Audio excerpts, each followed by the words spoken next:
साथियों नमस्कार। आप देख रहे हैं स्टॉक प्रॉफिट इंडिया। चैनल में आप पहली बार आए हैं तो सब्सक्राइब जरूर करें। चलिए शुरू करते हैं आज का वीडियो। आज के वीडियो में हम कुछ ऐसी कंपनियों को एनालिसिस करने जा रहे हैं जिनका रिजल्ट आज जारी हुआ है, तो हम रिजल्ट का रिव्यू करेंगे। साथ में हम देखेंगे उनकी ग्रोथ स्टोरी को। तो पहली कंपनी है जीई वर्नोवा टी&डी कंपनी। ये समझिए कि अपने आप में हीरा है। जो मार्केट ने जब भी इससे जो भी अपेक्षाएं की हैं, हमेशा अपेक्षाओं से ज़्यादा इसने अपने इन्वेस्टर को दिया है। तो कंपनी के रिजल्ट पे नज़र डालें तो सेल्स आप देख सकते हैं कि पिछले साल के कंपेयर में 59% की वृद्धि दिखाई दे रही है। प्रॉफिट की बात करें तो प्रॉफिट में पिछले साल के कंपेयर में 289% की वृद्धि है। तो बहुत अच्छी कंपनी है अपने आप में। पिछले क्वार्टर के कंपेयर में यदि यहाँ देखें तो यहाँ पे भी आपको एक ग्रोथ दिखाई दे रही है। तो चलिए कवर करते हैं इस कंपनी को डिटेल में। तो सबसे पहले हम आपको बताते हैं कंपनी करती क्या है। कंपनी एनर्जी सेक्टर से है। एनर्जी सेक्टर में ये कोई सोलर या एनर्जी को जनरेशन का काम नहीं करती है। ये जनरेशन के लिए जो इक्विपमेंट की ज़रूरत होती है, ट्रांसमिशन के लिए जो इक्विपमेंट की ज़रूरत होती है, वो ये प्रोवाइड कराती है। ये कंपनी 33 केवी के इक्विपमेंट से लेके और 1200 केवी तक के इक्विपमेंट देती है, बनाती है। ये कंपनी ट्रांसमिशन लाइनों का कंस्ट्रक्शन का काम भी करती है।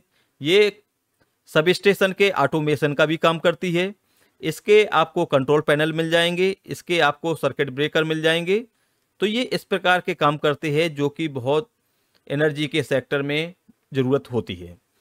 तो आपको ये डिटेल में देखना चाहिए। कंपनी का ऑर्डर बुक 1000 करोड़ का ऑलरेडी 2024 में पड़ा हुआ है, जिसमें 765 केवी और 400 केवी का सब स्टेशन भी है। स्काडा का भी ये काम करती है। यदि हम और प्रोजेक्ट को देखें तो आप ये देख सकते हैं कि extra high voltage measurement transformer manufacture करती है।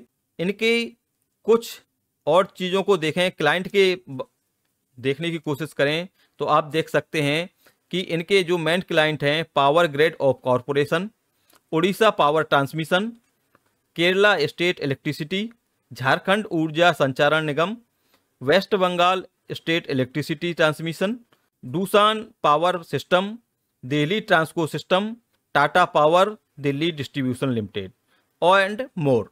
तो इनकी क्लाइंट आपको हर जगह मिल जाएंगे। यूपी पीसीएल भी इनका क्लाइंट है।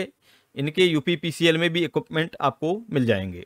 तो ये कंपनी अपने आप में एक बहुत अच्छी ग्रोथ कंपनी है और इनका जो रेवेन्यू है वो इंडिया से 70% आता है, एक्सपोर्ट 30% करती है। तो ये कह सकते हैं कि इसके लिए बेनिफिशियल है कि ये एक्सपोर्ट कम करती है।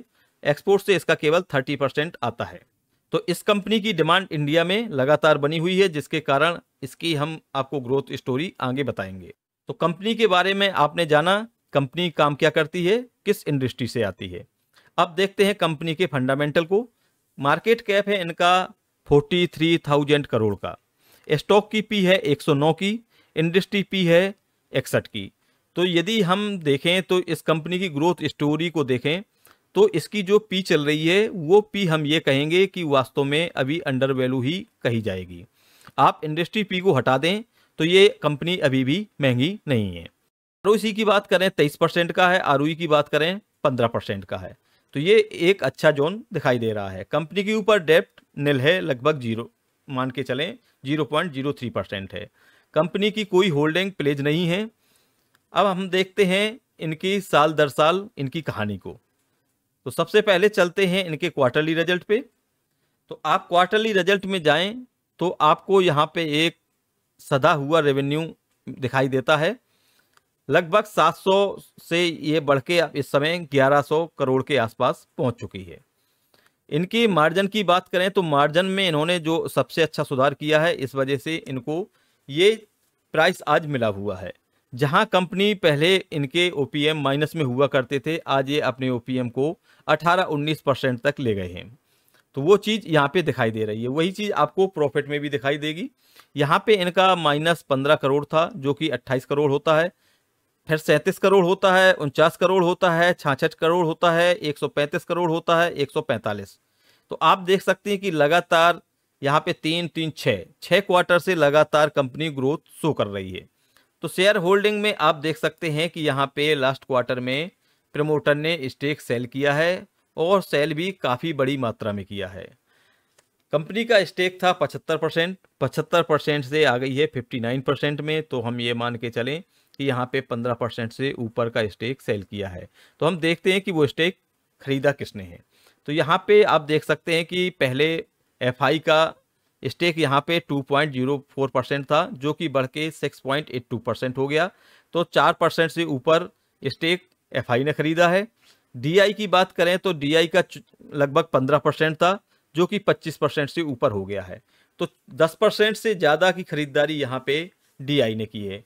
तो ये जो सारी खरीदारी हुई है वो हुई है सितंबर क्वार्टर में।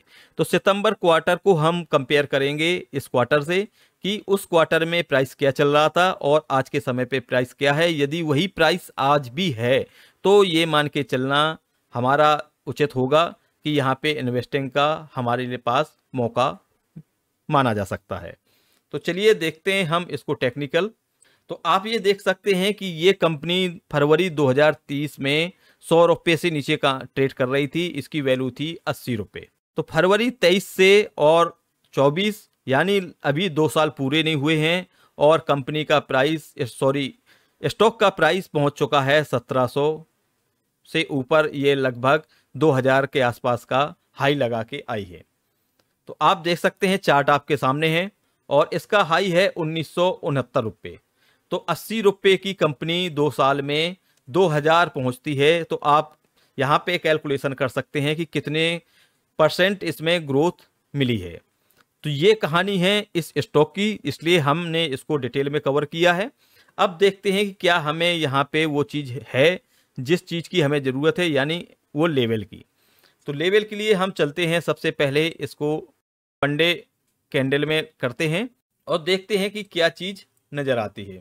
तो जैसा कि हम बता रहे थे कि पिछले क्वार्टर में यहाँ पे प्रमोटर ने स्टेक सेल किया है। तो प्रमोटर जब इतनी भारी क्वांटिटी में स्टेक सेल करता है तो वहाँ पे कुछ डिस्काउंट होता है। चलिए वो डिस्काउंट हम अलग कर देते हैं और हम देखते हैं कि जो चार्ट में प्राइस हैं वो क्या नज़र आ रहे हैं। तो जो सितंबर क्वार्टर स्टार्ट होता है, जुलाई से और सितंबर के बीच में प्राइस क्या था उसको हम देखने की कोशिश करते हैं। तो यहाँ पे सबसे पहले हम मार्क करते हैं। तो ये बॉक्स क्रिएट किया हमने इन पिछले 3 महीने का, जहाँ पे कि प्रमोटर ने अपने स्टेक को सेल किया है। और यहाँ पे जो प्राइस चल रहा था, इसको हम और थोड़ा सा जूम कर लें तो यहाँ पे जो प्राइस चल रहा था वो प्राइस बैंड है 1770 रुपये से लेके और 1570 का, यानी 200 रुपये का यहाँ पे उतार चढ़ाव देखा गया है। तो हम इसका यदि मिडल निकालने की कोशिश करते हैं तो निकलेगा करीब 1600 रुपये के आसपास का। तो हम ये मान के चल सकते हैं कि 1600 रुपये के आसपास यहाँ पे प्रमोटर ने स्टेक को सेल किया है। तो यदि वहाँ से देखें तो आज जो प्राइस चल रहा है वो 1692 चल रहा है। तो वहाँ से हम ये देखने की कोशिश करते हैं, समझने की कोशिश करते हैं कि वहाँ से सिर्फ 100 रुपये की बढ़ोतरी के ऊपर आज ये ट्रेड कर रहा है। में ये 1700 रुपये के आसपास ट्रेड कर रहा है। यदि हम इसको कंपेयर करें तो केवल 100 रुपये ही ऊपर आज हम इसको खरीदने के लिए, यदि हम करंट पे खरीदते हैं तो 100 रुपये ये हमें महंगा मिल रहा है। तो 100 रुपये कोई ज़्यादा महंगा नहीं है यदि कंपनी की ग्रोथ को देखा जाए। तो वो यहाँ पे रिस्क जरूर है, तो जो रिस्क ले सकते हैं वो इसको स्टडी करें। चार्ट में लगातार स्ट्रेंथ बनी हुई है और प्रेजेंट टाइम में भी चार्ट में स्ट्रेंथ है। जो इसका सपोर्ट लेवल है वो ये ट्रेंड लाइन है। इस ट्रेंड लाइन पे इसका सपोर्ट है जो कि 1640 के आसपास का सपोर्ट दिखाई दे रहा है। तो 1692 कोई ज़्यादा अंतर नहीं है, यहाँ पे भी इसको ले आ जा सकता है। और इसमें 1500 रुपये के आसपास का एक स्टॉप लॉस रखा जा सकता है। यदि 1500 से नीचे जाता है तो वहाँ पे हमें निश्चित इसमें लॉस बुक कर लेना चाहिए। और जब तक इसमें ग्रोथ मिल रही है तब तक इसको हमें होल्ड करना चाहिए। तो ये हमारा ओपिनियन था। आप अपनी स्टडी स्वयं कर लें और बाकी वित्तीय सलाहकार से सलाह जरूर ले लें, तभी इसमें निवेश करें।